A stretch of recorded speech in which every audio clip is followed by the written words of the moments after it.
Պատվաժան դատարան, ես պրոստը չեմ կարող ընկալեմ եւ հասկանամ, եթե մենք բոլորս անցնում ենք մի գործով, մենք ազատության մեջ Սրբազանը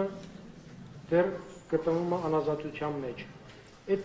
ինչ հիմքով են ասում, որ պետք է Սրբազանը դեռ պետք է կալանքի երկարացու։ Եթե տենց է մենք բոլորս էլ գնանք կալանքի, Սրբազանի հետ լինենք, ոչ թե ազատության մեջ լինենք, եթե բոլորից վրա մեկ հոդված է տրված, ես պարզապես չեմ կարող ընկալեմ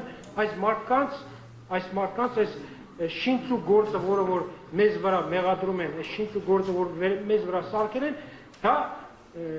մեր գործի հետ աղեր չունի, մենք բոլորս էլ հասկանում ենք, մեզ հետ աղեր չունի, մեզ հետ կապ չունի։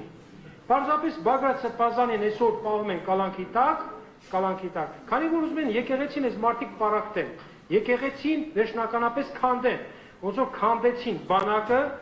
տեր չեղավ բանակը մինչ որ մեկը, որ բանակը վերջնականապես քանդեցին, ոնց որ քանդեցին կրթությունը եւ շարունակում են քանդել, նույնն էլ քանդում են եկեղեցին։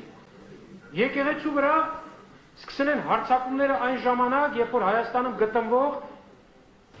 մի քանի խումբ մուսուլմանական խմբեր սկսել են հարձակվել եւ փորձել զարթել եկեղեցին։ Բայց